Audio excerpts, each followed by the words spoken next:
ಆತ್ಮೀಯ H16 news ಅರ್ಥಾತ್ ಸೀತಾರಾಮ್ ನ್ಯೂಸದ ವೀಕ್ಷಕರೇ, ನಾನು ನಿಮ್ಮವ ಎಂ ಆಯುಧ ಮಲ್ಲಪ್ಪ ಜೊತೆಯವರು. ತಾವು ಈಗ ಸುದ್ದಿಗಳ ಲೋಕಕ್ಕೆ ಎಂಟ್ರಿ ಹೊಡಿತಾ ಇದ್ದೀರಿ.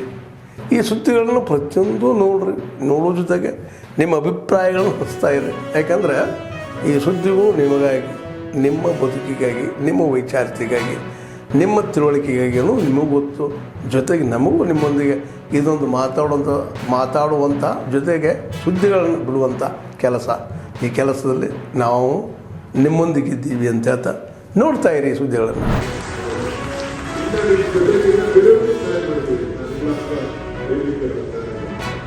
ಇದು ಯಾವಾಗಲೂ ಕೂಡ ನಮ್ಮ ಕಾಂಗ್ರೆಸ್ ಸರ್ಕಾರದ ಒಂದು ನೀತಿ, ನಮ್ಮ ಪದ್ಧತಿ. ಸಮಾಜಕ್ಕೆ, ಕುಡಿತಕ್ಕೆ ಇರೋರಿಗೆ, ಹಿಂದುಳಿದವರಿಗೆ, ಕಡಿಮೆ ಜನಾಂಗರಿಗೆ ಎಲ್ಲರೂ ಕೂಡ ಸಮಾಜಕ್ಕೆ ಸರ್ವರಿಗೂ ಸಮಪಾಲು ಸಮಪಾಲುಗಳ ದೃಷ್ಟಿಯಿಂದ ನಾವು ಅನೇಕ ಕಾರ್ಯಕ್ರಮಗಳನ್ನು ಕೊಟ್ಕೊಂಡು ಯಾವುದೂ ಕೂಡ ಮಾತಾಡ್ಕೊಂಡು ಬಂದಿದ್ದೀವಿ. ಪುಟಾಣಿ ಮಕ್ಕಳಿಂದ ಹಿಡಿದು ಹಿರಿಯರಿಗೂ ಕೂಡ ಕಾರ್ಯಕ್ರಮಗಳನ್ನ ಯಾವಾಗಲೂ ಕೂಡ ಅಧಿಕಾರದಿಂದ ಮಾಡಿಕೊಂಡು ನಾವು ಬಂದಿದ್ದೇವೆ. ಇವತ್ತು ಕೂಡ ನಾನು ಹೇಳ್ತಾ ಇದ್ದೀನಿ, ಬಹಳ ಮಂದಿ ನಮ್ಮ ಗಮನವರು ಮಾತಿರೋದು, ನೀವು ನಮ್ಮ ಜೊತೆ ನಿಂತ್ಕೊಳ್ಬೇಕು ಅಂತ ಏನಂತಂದ್ರೆ, ಹಿಂದಿನಲ್ಲೂ ಇತಿಹಾಸ ತಿಳ್ಕೊಳ್ಳಿ. ನಿಮ್ಮಲ್ಲಿ ನಾಯಕತ್ವ ಕೊಡಬೇಕು, ಬುಡದಿಂದ ಬಂದಂತ ವೀರ ಯೋಧರಿಗೆ ಅನೇಕರಿಗೆ ಭೂಮಿ ಕೊಟ್ಟಂತ ಇತಿಹಾಸ ಇರ್ಬೋದು. ಇವೆಲ್ಲ ಕೂಡ ಎಲ್ಲ ಸಂದರ್ಭದಲ್ಲೂ ಕೊಟ್ಟಿದ್ದೇವೆ. ರಾಜ್ಯಸಭಾ ಬೆಂಬಲ ಮಾಡಿದ್ದು ವಿಶ್ವಾಸ ಇದ್ದಂತ ಸಂದರ್ಭದಲ್ಲಿ 3 ಜನ ಮಂತ್ರಿ ಮಾಡಿದ್ದು, 3 ಜನ MLC ಮಾಡಿದ್ದು. ಇವತ್ತು ಮಾಡಿ ಸಂದರ್ಭದಲ್ಲೇ ಎಲ್ಲ ಸಂದರ್ಭದಲ್ಲೂ ಕೂಡ ನಿಮ್ಮನ್ನು ಗುರುಸಿ ರಾಜಕೀಯ ನಿಮ್ಮ ಧ್ವನಿಯಾಗಿ ಇರಬೇಕು ಅನ್ನೋ ದೃಷ್ಟಿಯಿಂದ ಬೇಕಾದಷ್ಟು ಪ್ರಯತ್ನವನ್ನು ಕೂಡ ಈ ಸಂದರ್ಭದಲ್ಲಿ ನಾವು ಮಾಡ್ಕೊಂಡು ನಾವು ಬಂದಿದ್ದೇವೆ. ನಾನು ಯಾವಾಗಲೂ ಒಂದು ಮಾತು ಹೇಳ್ತಾ ಇದ್ದೇನೆ, ದೇವರು ವರನ್ನು ಕೊಡಲಿಲ್ಲ, ಶಾಪನ್ನು ಕೊಡಲಿಲ್ಲ, ಅವಕಾಶ ಮಾತ್ರ ಕೊಡ್ತೇನೆ. ನನಗೆ ಕಾಂಗ್ರೆಸ್ ಸರ್ಕಾರ ಸಿಕ್ಕಂತ ಅವಕಾಶದಲ್ಲಿ ಕೈ ಮುಂದೆ ತುಂಬಿ ನಿಮಗೆ ಸಹಾಯ ಮಾಡಬೇಕು ಅಂತೇಳಿ ಸಿದ್ದರಾಮಯ್ಯ ಸರ್ಕಾರ ತೀರ್ಮಾನ ಮಾಡಿ ನಿಮಗೆ ಸಹಾಯ ಮಾಡಿದೆ. ಪಂಗಣ್ಣವರು ಮಾತು ನಿಮಗೆ ಅರ್ಥ ಆಯ್ತು ಗೊತ್ತಾಗಿಲ್ಲ. ನಾನು ಯಾವ್ದಾದ್ರು ಸ್ಕೂಲ್ ಒಂದು ಭಾಷಣ ಮಾಡೋದು ಹೇಳ್ತೀನಿ, if you permit the root you not get the root ಅಂತ. ಅಂದ್ರೆ ಉಪಕಾರ ಸ್ಮರಣೆ ಇರಬೇಕು ಅಂತ ಪಕ್ಷದ ಅಧ್ಯಕ್ಷರಾಗಿ, ಉಪಮುಖ್ಯಮಂತ್ರಿಗಳ ಸೈನ್ಯ ಪಕ್ಷದ ಅಧ್ಯಕ್ಷರಾಗಿ ನಾನು ಮಾತು ಹೇಳ್ತೀನಿ. ನಾವು ನಿಮ್ಮ ಜೊತೆ ಇದ್ದೇವೆ, ನೀವು ನಮ್ಮ ಜೊತೆ ಯಾವಾಗಲೂ ಕೂಡ ದುಡಿಸ್ಕೊಂಡು ನಮ್ಮ ಕೈಯನ್ನು ಬಲಪಡಿಸಬೇಕು ಅನ್ನೋದು ನಮ್ಮೆಲ್ಲರ ಆಸೆ. ಇದು ಇಲ್ಲಿಗೆ ಮುಗಿರೋದಿಲ್ಲ, ನಮ್ಮ ಒಂದು ಇತಿಹಾಸ ಇರುವಂತ ಒಂದು ಪಕ್ಷದ ಯಾವಾಗಲೂ ಕೂಡ ನಮ್ಮ ಹಿರಿಯ. ಹೇಗೆ ಧರ್ಮ ಒಂದೇ, ಅದು ಸನಾತನ ಧರ್ಮ, ಇನ್ಯಾವುದು ಧರ್ಮ ಅಲ್ಲ. ಅವೆಲ್ಲ ಗುಂಪು, ದುಷ್ಟರ ಗುಂಪುಗಳು ಅಷ್ಟೇ. ಈ ಧರ್ಮದಲ್ಲಿ ಯಾರಿಗೆ ಸರಿ ಬಂದಿಲ್ವೋ, ಕಾಣ್ತಾ ಇಲ್ವೋ, ಇಲ್ಲಿ ಏನು ನಿಯಮಗಳಿದೆ ಅದೆಲ್ಲ ಯಾರಿಗೆ ಸರಿ ಬರ್ತಾ ಇಲ್ವೋ ಅವರೆಲ್ಲ ಸೇರಿ ಒಂದು ಗುಂಪು ಮಾಡ್ಕೊಳ್ತೀವಿ. ಅವ್ರು ಯಾರೇ ಇರಲಿ, ಆ ಗುಂಪಿನವರನ್ನು ಸರ್ವನಾಶ ಆಗಬೇಕು ಅವರು. ಇದನ್ನು ನಾನು ಹೇಳ್ತಾ ಇದ್ದೀನಿ, ಹೇಳಿದಾ? ಇವತ್ತೇನು ಬರ್ತಾ ಇದೆಯಲ್ಲ, ಆ ಬಾನಿಗಳು, ಈ ಬಾನಿಗಳು, ಲೈಂಚರು, ಇನ್ಯಾರೇ ಯಾವುದ್ಯಾವುದೋ ಗುಂಪುಗಳು, ಅವರು ಕ್ರಿಶ್ಚಿಯನ್ ಗುಂಪು ಇರ್ಬೋದು, ಮುಸ್ಲಿಂ ಗುಂಪು ಇರ್ಬೋದು, ಈ ಗುಂಪುಗಳನ್ನೆಲ್ಲ ಸರ್ವನಾಶ ಮಾಡಿ ನೀವೆಲ್ಲ ತಯಾರಾಗಿ, ಒಬ್ಬೊಬ್ಬರು ಕಟ್ಗೆ ಹಿಡ್ಕೊಂಡು ತಯಾರಾಗಿ, ಏನೂ ತೊಂದರೆ ಇಲ್ಲ. ಈಗಿನ ವರ್ತಮಾನದಲ್ಲಿ ಏನೇನು ಆಯುಧ ಇದೆ ಅದನ್ನೇ ಹಿಡಿದು ತಯಾರಾಗಿ, ಏನು ಪ್ರಶ್ನೆನೇ ಬರಲ್ಲ. ಅಲ್ಲಿ ದುಷ್ಟರನ್ನು ದೂರ ಮಾಡಲಿಕ್ಕೇ, ದುಷ್ಟರನ್ನು ನಾಶ ಮಾಡಲಿಕ್ಕೇ ಹಿಂದೂ ಧರ್ಮ ಇರೋದು. ದುಷ್ಟತಂ ಹಿನೋತಿ ಇತಿ ಹಿಂದೂ ಧರ್ಮದ ಹಿಂದೂಗಳು ಅಂತಂದ್ರೆ ಈ ಥರ ದುಷ್ಟರನ್ನ ಯಾವುದೇ ಕರುಣೆ ಇಲ್ಲದೆ ಕೊಚ್ಚಿ ಹಾಕಿ ಪ್ರಶ್ನೆ ಇಲ್ಲ. ಖಂಡಿತ ನಾನು ಸ್ಪಷ್ಟವಾಗಿ ಹೇಳ್ತಾ ಇದ್ದೀನಿ. ಯಾಕಂದರೆ ಅವರು ನಮ್ಮ ಧರ್ಮಕ್ಕೆ ಸಂಕಟ ತರುವವರು, ಕಂಟಕರು. ನಮ್ಮ ದೇಶ ಧರ್ಮವನ್ನು ಗೌರವವಾಗಿ ಇರ್ಲಿಕ್ಕೆ ಬಿಡಲ್ಲ, ಶಾಂತಿಯಿಂದ ಇರ್ಲಿಕ್ಕೆ ಬಿಡಲ್ಲ. ಇವರನ್ನು ಕಂಡಲ್ಲೇ ಕೊಚ್ಚಿ ಸ್ಪಷ್ಟವಾಗಿ ಹೇಳ್ತಾ ಇದ್ದೀನಿ, ಏನು ದಯೆ ಬೇಡ. ಹಿಂದಿನವರು ಮಹಾನ್ ನಾಯಕರುಗಳು ದಯೆ ಇಟ್ಟುಕೊಂಡು ಇವರನ್ನೆಲ್ಲ ಹಾಗೆ ಬಿಟ್ಬಿಟ್ರು. ನಾನು ಅದಕ್ಕೆ ಒಪ್ಪಿಗೆ ಕೊಡಲ್ಲ. ಯಾಕಂದ್ರೆ ಸಾಗು ಬಹಳ ಆಗೋಯ್ತು, ಇದು ಅತಿ ಆಗೋಯ್ತು. ಅರ್ಥ ಆಯ್ತಾ? ಇದು ಮುಗಿದು ಹೋಗ್ಬಿಡ್ಬೇಕು. ಇನ್ನು ಪುನಃ ಮಹಾಭಾರತ ಆಗುವ ಅವಶ್ಯಕತೆ ಇಲ್ಲ. ಹೇಳಿತಾ? ನಾನು ಕರೆ ಕೊಡ್ತಾ ಇದ್ದೀನಿ ಸಮಾಜಕ್ಕೆ, ಹಿಂದೂ ಸಮಾಜಕ್ಕೆ, ಸನಾತನ ಧರ್ಮದ ಸಮಾಜಕ್ಕೆ ಒಚ್ಚಿ ಹಾಕಿ. ಪುನಃ ಸಮರ್ಥರು ಬರಬೇಕು ಅಥವಾ ಶಿವಾಜಿ ಬಂದಿರಬೇಕು, ಅದು ಅವಶ್ಯಕತೆ ಇಲ್ಲ. ನಾವೇ ಪ್ರತಿಯೊಬ್ಬರು ಒಬ್ಬೊಬ್ಬರು ಶಿವಾಜಿಯಾಗಿ ಹೊರಗಡೆ ಬನ್ನಿ. ಇದು ನನ್ನ ಉದ್ದೇಶ ಇರೋದು. ಯಾಕಂದರೆ ಇವರು ನಮ್ಮಷ್ಟಕ್ಕೆ ನಾವು ಸಾಧನೆ, ನಮ್ಮ ಭಕ್ತಿ ಪರಂಪರೆ, ಭಗವತ್ ಚಿಂತನೆ ಇದನ್ನು ನಾವು ಮಾಡ್ತಾ ಇದ್ದಾರೆ. ಇವರು ವಿನಾಕಾರಣ ಬರ್ತಾರಲ್ವಾ, ಇವರೇ ದೈತ್ಯರು, ಇವರೇ ದುಷ್ಟರು, ಇವರೇ ರಾಕ್ಷಸರು. ತಿಳಿತಾ? ಹಿಂದೆ ಋಷಿಮುನಿಗಳು ಹೋಮಹವನನ್ನು ಮಾಡ್ತಾ ಇದ್ದಾಗ ಜಗತ್ ಕಲ್ಯಾಣಕ್ಕಾಗಿ ಮೂಳೆಗಳನ್ನು ತಂದು ಹಾಕೋದು, ಇನ್ಯಾವುದನ್ನು ಅಭದ್ರವನ್ನು ತಂದು ಹಾಕೋದು, ಅಡ್ಡಿ ಮಾಡೋದು ಮಾಡ್ತಾ ಇದ್ರಲ್ಲ. ಈ ದುಷ್ಟರು ಅವರೇನೆ, ಬೇರೆ ಯಾರು ಅಲ್ಲ, ಬೇರೆ ರೂಪದಲ್ಲಿ ಬಂದಿದ್ದಾರೆ. ಒಬ್ಬರನ್ನು ಬಿಡಬೇಡಿ, ಇಡೀ ಪ್ರಪಂಚದಲ್ಲಿ ಕರೆ ಕೊಡ್ತಾ ಇದ್ದೀನಿ, ಒಬ್ಬರು ಉಳಿಬಾರ್ದು. ಸನಾತನ ಧರ್ಮವೇ ಧರ್ಮ, ಇನ್ಯಾವುದು ಧರ್ಮವೇ ಅಲ್ಲ. ಈ ಗುಂಪುಗಳನ್ನು ಸರ್ವನಾಶ ಮಾಡಿ ಒಬ್ಬೊಬ್ಬರು ಸಾವಿರ ಜನರನ್ನು ಹೊಡೆದಾಕಿ ಏನು ಪಾಪ ಬರಲ್ಲ. ತಿಳಿತಾ? ಇದು ವಾಸ್ತವ್ಯ ಈ ಥರ ಇರಬೇಕು ಹಿಂದೂಗಳು ಅಂದ್ರೆ ಅವರು. ನಾವು ಯಾವ ದುಷ್ಟಕರ್ಮವನ್ನು ಮಾಡ್ಲಿಕ್ಕೆ ಹೋಗಲ್ಲ, ಆದರೆ ದುಷ್ಟತ್ವವನ್ನು ಸಹಿಸಬೇಕು ಅಂತ ಕೂಡ ನಾವು ಎಲ್ಲೂ ಹೇಳಿಲ್ಲ. ಅವರಿಗೆ ಕ್ಷಮೆ ಇಲ್ಲ. ಯಾಕಂದ್ರೆ ನಮ್ಮ ದೇವತೆಗಳನ್ನು ನಾವು ಏನು ಪೂಜೆ ಮಾಡ್ತೀವಿ, ಪ್ರತಿಯೊಬ್ಬ ದೇವಿ ದೇವತೆಗಳ ಕೈಯಲ್ಲಿ ನೋಡಿ ಶಸ್ತ್ರಗಳು ಇದ್ದೇ ಇರುತ್ತವೆ. ಯಾಕಂದ್ರೆ ಇವರು ನಮ್ಮನ್ನ ಶಾಂತಿಯಿಂದ ಇರ್ಲಿಕ್ಕೆ ಬಿಡಲ್ವೇ? ವರ್ತಮಾನದಲ್ಲಿ ಆ ಥರ ಪರಿಸ್ಥಿತಿ ಬರ್ತಾ ಇದೆ. ಹಾಗಾಗಿ ಇಂದಿನ ಸಾಧು ಪುರುಷರು ಕೆಲವೆಲ್ಲ ದಯೆಯಿಂದ ಹೋಗ್ಲಿ ಬಿಡಿ ಅಂತ ಹೇಳಿದ್ರು. ಅದರ ಇದೇ ಅರ್ಥ ಏನಾಗ್ತಾ ಇದೆ ಈಗ, ಅದರ ಪರಿಣಾಮ ಏನಾಗ್ತಾ ಇದೆ? ಒಂದೊಂದು ದೇಶದಲ್ಲಿ ಸಾತ್ವಿಕರನ್ನು ಉಳಿಲಿಕ್ಕೆ ಬಿಡ್ತಾ ಇಲ್ಲ. ಇವರು ಮಾಡಿದ್ದೇ ಮಾಟ ಆಗೋಯ್ತಲ್ಲ. ಎಲ್ಲಿವರೆಗೆ ಇದು ಸಹನೆ? ಸಾಧ್ಯವೇ ಇಲ್ಲ. ಯಾಕಂದ್ರೆ ಭಗವಂತ ಹೇಳಿದ್ದಾನೆ, ನಾನು ಆಗಾಗ ಬರ್ತಾ ಇದ್ದೀನಿ. ಏನಕ್ಕೆ? ಧರ್ಮ ರಕ್ಷಣೆಗೆ. ಪರಿತ್ರಾಣಾಯ ಸಾಧೂನಾಂ ವಿನಾಶಾಯತ ದುಷ್ಕೃತಾಂ. ದುಷ್ಕೃತವನ್ನ ವಿನಾಶ ಮಾಡಲಿಕ್ಕೆ ನಾನು ಬರ್ತಾ ಇರೋದು ಸ್ಪಷ್ಟವಾಗಿ ಭಗವಂತ ಹೇಳ್ದ. ಇನ್ನೊಂದು ಕಡೆಗೆ ಏನು ಹೇಳ್ದ? ಪರಿತ್ರಾಣಾಯ ಸಾಧೂನಾಂ. ಸಾಧು ಸಜ್ಜನರು ಅಂದರೆ ಕೇವಲ ತಪಸ್ಸು ಹಿಮಾಲಯದಲ್ಲಿರುವ ಮಾತ್ರ ಸಾಧು ಸಜ್ಜನರಲ್ಲ, ಏನು ಸಾತ್ವಿಕ ಭಾವನೆ ಉಳ್ಳವರಿರ್ತಾರೆ ಅವರು ಕೂಡ ಸಾಧುಗಳೇ. ಅವರನ್ನು ರಕ್ಷಣೆ ಮಾಡಲಿಕ್ಕೆ, ಅವರ ಸಂಸಾರವನ್ನು ರಕ್ಷಣೆ ಮಾಡಲಿಕ್ಕೆ, ಈ ಸಂಕಟದಿಂದ ಪಾರು ಮಾಡಲಿಕ್ಕೆ ಭಗವಂತನ ಅವತಾರ.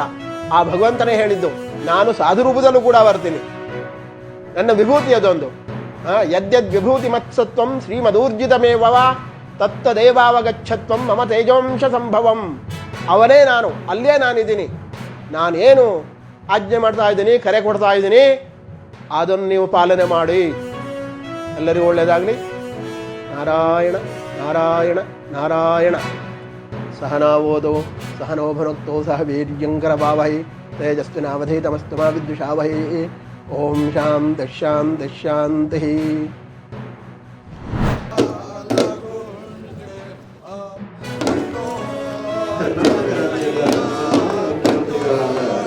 ಅಧ್ಯಕ್ಷರಾದ ಸರ್ವತ್ರ ಜಗಲಯ್ಯನವರಿಗೆ, ಉಪಾಧ್ಯಕ್ಷರಾದ ಪಾಂಡಣ್ಣ.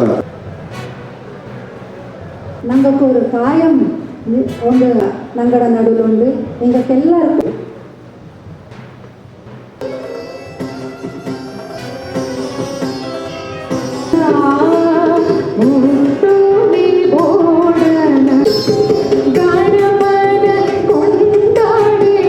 ಕಾರ್ಯಕ್ರಮ ಸರ್ವ ರೀತಿಯಲ್ಲಿಯೂ ಸಿದ್ದರಾಮಯ್ಯರವರಿಗೆ ನಮ್ಮ ಎಲ್ಲರ ಪರವಾಗಿ ಹಾರ್ದಿಕವಾಗಿ ಸ್ವಾಗತ ಸುಸ್ವಾಗತ.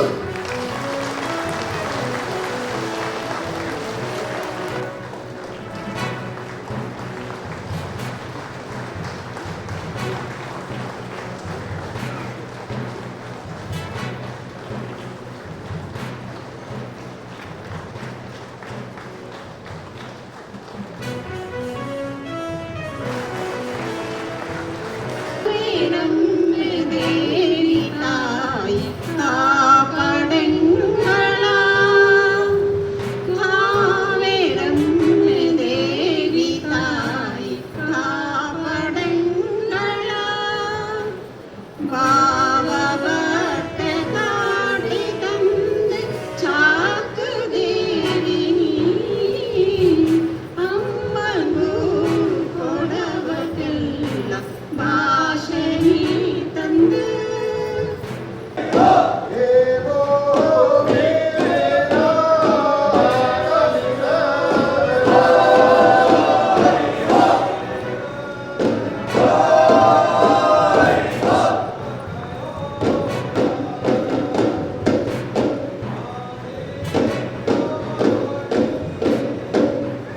ಹಾಗೆ ನಮ್ಮ ಜಿಲ್ಲೆಯ ಉಸ್ತುವಾರಿಗಳಾದ ಬೋಸ್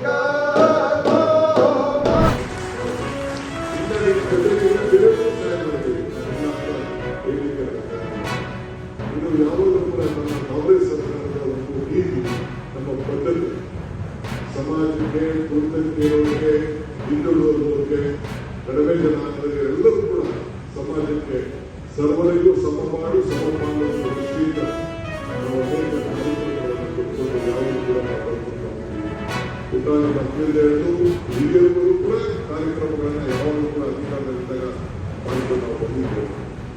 ಇವತ್ತು ಕೂಡ ನಾನು ಹೇಳ್ತಾ ಇದ್ದೀನಿ, ಬಹಳ ನೊಂದು ನಮ್ಮ ಗೊಂಡಣ್ಣವರ ಮಾತುಗಳು, ನೀವು ನಮ್ಮ ಜೊತೆ ನಿಂತ್ಕೊಳ್ಬೇಕು. ಅರ್ಥ ಏನಂತಂದ್ರೆ ಹಿಂದಿನೂ ಇತಿಹಾಸ ನಿಂತ್ಕೊಳ್ಬೇಕು. ನಿಮ್ಮಲ್ಲಿ ನಾಯಕತ್ವ ಕೊಡಬಹುದು, ಕೊಡದಿಂದ ಬಂದಂತ ವೀರ ಯೋಧರಿಗೆ ಅನೇಕರಿಗೆ ಭೂಮಿ ಕೊಟ್ಟಂತ ಇತಿಹಾಸ ಇರ್ಬೋದು. ಇವೆಲ್ಲ ಕೂಡ ಎಲ್ಲ ಸಂದರ್ಭದಲ್ಲೂ ಕೊಟ್ಟಿದ್ದೇವೆ. ರಾಜ್ಯಸಭಾ ಮೆಂಬರ್ ಮಾಡಿದ್ದೆವು, ವಿಶ್ವಾಸ ಇದ್ದಂತ ಸಂದರ್ಭದಲ್ಲಿ 3 ಜನ ಮಂತ್ರಿ ಮಾಡಿದ್ದೆವು, 3 ಜನ ಕಾಂಗ್ರೆಸ್ ಮಾಡಿದ್ದೆವು. ಒಟ್ಟು ಮಾಡಿ ಸಂದರ್ಭದಲ್ಲೇ ಎಲ್ಲ ಸಂದರ್ಭದಲ್ಲೂ ಕೂಡ ನಿಮ್ಮನ್ನ ಗುರುಸಿ ರಾಜಕೀಯದಲ್ಲಿ ನಿಮ್ಮ ಧ್ವನಿಯಾಗಿ ಇರಬೇಕು ಅನ್ನೋ ದೃಷ್ಟಿಯಿಂದ ಬೇಕಾದಷ್ಟು ಪ್ರಯತ್ನವನ್ನು ಕೂಡ ಈ ಸಂದರ್ಭದಲ್ಲಿ ನಾವು ಮಾಡ್ಕೊಂಡು ಬಂದಿದ್ದೇವೆ. ನಾನು ಯಾವಾಗಲೂ ಒಂದು ಮಾತು ಹೇಳ್ತಾ ಇದ್ದೇನೆ, ದೇವರು ವರನ್ನು ಕೊಡಲಿಲ್ಲ, ಶಾಪನ್ನು ಕೊಡಲಿಲ್ಲ, ಅವಕಾಶ ಮಾತ್ರ ಕೊಡ್ತಾರೆ. ನಿಮಗೆ ಕಾಂಗ್ರೆಸ್ ಸರ್ಕಾರ ಸಿಕ್ಕಂತ ಅವಕಾಶದಲ್ಲಿ ಕೈ ಉದೇ ತುಂಬಿ ನಿಮಗೆ ಸಹಾಯ ಮಾಡಬೇಕು ಅಂತ ಹೇಳಿ ಸಿದ್ದರಾಮಯ್ಯ ಪಕ್ಷದ ತೀರ್ಮಾನ ಮಾಡಿ ನಿಮಗೆ ಸಹಾಯ ಮಾಡ್ತಾರೆ. ಬೊಮ್ಮಣ್ಣವರು ಮಾತು ಅರ್ಥ ನಿಮಗೆ ಅರ್ಥ ಆಯ್ತು ಗೊತ್ತಾಗಲಿಲ್ಲ. ನಾನು ಯಾವ್ದಾದ್ರು ಸ್ಕೂಲ್ ಒಂದು ಭಾಷಣ ಮಾಡೋದು ಹೇಳ್ತಿದ್ದೆ, if you permit the root you will not get the root ಅಂತ. ಅಂದ್ರೆ ಉಪಕಾರ ಸ್ಮರಣೆ ಪಕ್ಷದ ಅಧ್ಯಕ್ಷರಾಗಿ ಮುಖ್ಯಮಂತ್ರಿಗಳ ಸೇರಿ ಪಕ್ಷದ ಅಧ್ಯಕ್ಷರಾಗಿ ನಾನು ಮಾತಾಡ್ತೀನಿ. ನಾವು ನಿಮ್ಮ ಜೊತೆ ಇದ್ದೇವೆ, ನೀವು ನಮ್ಮ ಜೊತೆ ಯಾವಾಗ ಕೂಡ ದುಡಿಸ್ಕೊಂಡು ನಮ್ಮ ಕೈಯನ್ನು ಬಲಪಡಿಸಬೇಕು ಅನ್ನೋದು ನಮ್ಮೆಲ್ಲರ ಆಸೆ. ಇದು ಇಲ್ಲಿಗೆ ಬಿಟ್ಟಿರೋದಿಲ್ಲ. ನಮ್ಮ ಒಂದು ಇತಿಹಾಸವಿರುವಂತಹ ಒಂದು ಪಕ್ಷದ ಯಾವಾಗಲೂ ಕೂಡ ಆತ್ಮೀಯರೇ, ಎಲ್ಲ ಸುದ್ದಿಗಳನ್ನು ನೋಡಿದ್ರಲ್ಲ, ಏನು ಅನಿಸ್ತು ನಿಮಗೆ? ಇದರಲ್ಲೇ ನಿಮ್ಗೆ ಲೈಕ್ ಆಗಿರ್ಬೋದು, ಡಿಸ್ಲೈಕು ಆಗಿರ್ಬೋದು, ಕಾಮೆಂಟ್ ಬೇಡಪ್ಪ ಅಂತೂ ಅನಿಸಿರ್ಬೋದು, ಕಾಮೆಂಟ್ ಮಾಡಬೇಕಪ್ಪ ಅನಿಸಿರ್ಬೋದು, ಶೇರ್ ಮಾಡಬಾರ್ದಪ್ಪ ಅನಿಸಿರ್ಬೋದು, ಅದು ಮಾಡಬೇಕು ಅನಿಸಿರ್ಬೋದು. ಏನಾದರೂ ಆಗಲಿ ಶೇರ್ ಮಾಡ್ತಾಯಿರಿ, ಈ ನ್ಯೂಸ್ಗಳನ್ನ ಹಂಚ್ತಾ ಇರಿ, ಜೊತೆಗೆ ಇದಕ್ಕೆ ಸಬ್ಸ್ಕ್ರೈಬ್ ಆಗ್ತಾಯಿರಿ ಅಂತ ಹೇಳ್ತಾ H16 ನ್ಯೂಸ್ ಅರ್ಥಾತ್ ಹೇ ಸೀತಾರಾಮ್, ಇದು ಸತ್ಯದ ಕೈಗೆ ನಡಿ. ವಂದನೆಗಳು.